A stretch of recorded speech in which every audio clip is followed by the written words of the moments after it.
Right, welcome to our episode of Warhammer Worlds.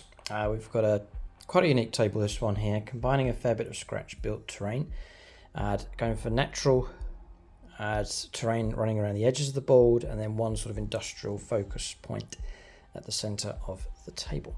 So as per usual, I'll leave links for you in the video description below. You're welcome to copy this table as much as you want. You can take elements from it for your own terrain setups. So there's a few walkthroughs to go through. I'll talk about the scratch built terrain, how that can be put together, quite straightforward, and something unique that you can have on your boards. And there's other stuff here as well from Games Workshop and so on. So the first thing is the battlemat. That gives us our foundation for playing on as a playing surface, but also the colour scheme, the colours we're going to use throughout the rest of the table. So obviously a desert board running across here. So it's the mouse mat material. It's actually a double-sided battle mat from battlemat.eu. So this side, the design is called Sands of Time. The mat is 60 inches by 44 inches in size. That's perfect for your regular games of 10th edition 40k. You can get this mat in different sizes. You can get it single-sided from battlemat.eu as well. But I'm using double-sided mats here. They're great value, getting two designs in one. And so you can just flip the mat over and go for there's two different options, really good value. They all come with zip carry cases as well, so you can transport and store them away nice and easy. Link for that below. There's also a discount code for 11% off across the store, so you can use that for the mats and also the terrain from gamemat.eu as well. They're shipping worldwide, so if you're tuning in from the USA, Canada and so on, they can still ship to you, no problem. So that gives us our foundation. So it's not just sand, they've gone for different textures here, sort of cracked, broken ground. There's also some signs of civilization running throughout the map as well. So next stage, if I'm doing like a natural terrain board, it's nice to have like a focal point, and so there's a single terrain piece from gamemat.eu called the Warp Portal. That's this piece here. I've added some extra effects to it with some rusty effects and chipping and so on, but it's an excellent focal point, like a single terrain piece to have in your games. In fact, if I just remove the accessories, because I have added stuff on top of this, so I'll take this away and you can see the original piece. We'll talk about the accessories in a moment. But that's the Warp Portal. There's loads of detail in it. It's a really nice terrain piece, real good sort of focal point to fight over in a game. So it's sold individually from gamemat.eu. Again, I'll leave a link for the Warp Portal in the video description below. I'll just put these bits back. It just slips in there. So that's going to give you a nice theme for the table, some lone, strange construction there in the middle, some signs that the Imperium's been dropping supplies here in the middle of this desert, so a real nicely themed board for your games. The next part really, most of the table's filled out with scratch-built desert terrain, as you can see across here. So for this, the terrain, the basing for the terrain is vinyl floor tiles that you can get from your local hardware store. They come in packs, and I just cut them out to shape. And it's a thinner surface which doesn't really warp, and it sits nice and flat, nice durable stuff. And just cut it to shape, whatever shapes that you want. So for rough ground pieces, taller terrain pieces, and then the actual structure here, these rock surfaces are built up from polystyrene, just humble polystyrene. You can save your packaging from, like, sometimes you buy a TV and you get polystyrene packaging, just save that and you can pick it up in different places. And then that's just glued on with PVA glue, shaped with a knife or sandpaper, just to give you the ribbed effect here of this rock. Once that's done, I then give the whole thing a coat of PVA glue and sand. So PVA glue over the whole thing, trying to seal the whole thing up, because if you go to spray it, it will melt the polystyrene. So spray it PVA glue, sprinkle sand over that. I actually push some real stones, these same stones that you can see here I picked up from the beach. Just a PVA glue, just stick those into the terrain to make it more realistic. Put stones around the base, just again glue them in PVA glue. Add in the sand, and it's all going to stick nicely for you to the base, and then seal the whole thing up. Then once that's all totally dry, you'll let the PVA glue dry.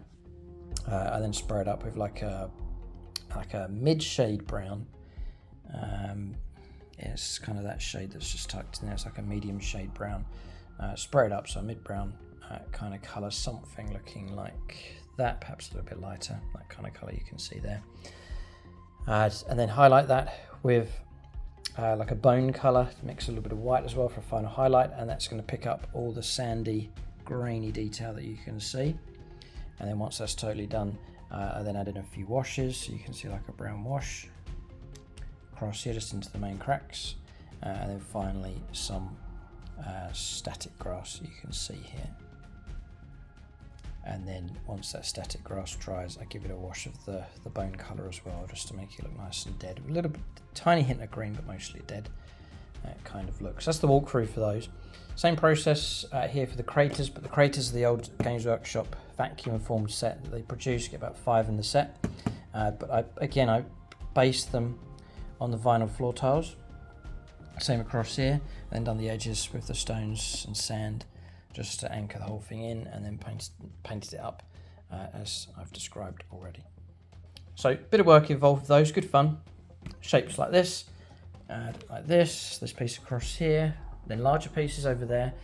Game wise, we've been using the larger pieces as obscuring terrain, just going by the hard edge. So these pieces are actually significant on the board, this piece here, that whole piece, then we just go by the hard edge of the terrain for obscuring. So it means actually this table isn't that open, it's actually closed up quite nicely with these large terrain pieces. Then these lower pieces just cover crater rules, cover for these for infantry and so on with the craters. So you've got a nice theme here, you've got nice desert rocks set up. You can imagine some kind of bombardment's taken place, so try to destroy the warp portal from space perhaps, and then it's failed and they're sending in ground forces to try and capture and destroy it. So you've got a nice narrative theme building up for this table. So I understand that can be tricky, a bit daunting perhaps to make your own terrain, but I've given you a bit of a walkthrough there, an idea of how you can put that together. If you are going to go down the route of making your own terrain, I highly recommend that you do just one small experimental piece. So make something that's sort of this kind of size, practice your process, and then when you're totally happy of how it's come out, then you can expand onto a full project. I really would recommend you go down that route first. Just one practice piece, you can make as many mistakes as you want, and then branch out once you're happy to make the full set. Don't have to go desert. You could easily do this in lava, natural stone look with proper green flock on there, ice terrain, you can do the same. So you can change the colour scheme around depending on what kind of board you want to do. So other than that, it's accessories. So Munitorium containers, you could build up your terrain really nicely with those. I've added some of those in. Boxes and barrels are from Games Workshop. These are all Games Workshop ones as well. And then I've used some lichen, but it's the rusty bone kind of colour here. You can get hold of if you look for it. Just a small amount, just a sort of dead scrub dotted around just to break up the terrain. And then the natural stones here that I found at the beach, and I have actually sprayed them up a little bit with the same sprays I used on the terrain across here, just to get the stones to match in nicely with the desert terrain. Then yes, other accessories is these walkways. They're so useful. So I've even used them on this board. Nice span across there so units can move through. I've made a square one that sits really nice on top of the warp portal itself. You can see them spanning across here. So we've introduced a second level onto the board. It just makes for a much more dynamic and fun table. Instead of having to climb up here and then climb down, walk across, climb back up, you can now go across the walkways. So it makes things a lot more accessible for units in the battle. So that gives you a table. I'm just thinking, if you are too intimidated to go for your own terrain, battlemat.eu do a desert rocks terrain set, which comes straight out of the box pre-painted. So if you don't want to go down the route of making your own, haven't got time, skills and so on, then you can get a hold of the pre-painted terrain set from them. I think it's called Desert Rocks, and it's painted up ready for desert warfare.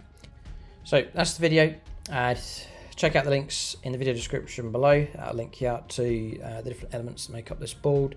There'll be some helpful tutorials and so on there for you as well. So it's battlemat from gamemat.eu, the warp portal from them as well. Don't forget to use that discount code for 11% off across the store. Thanks for watching. Tune in next time.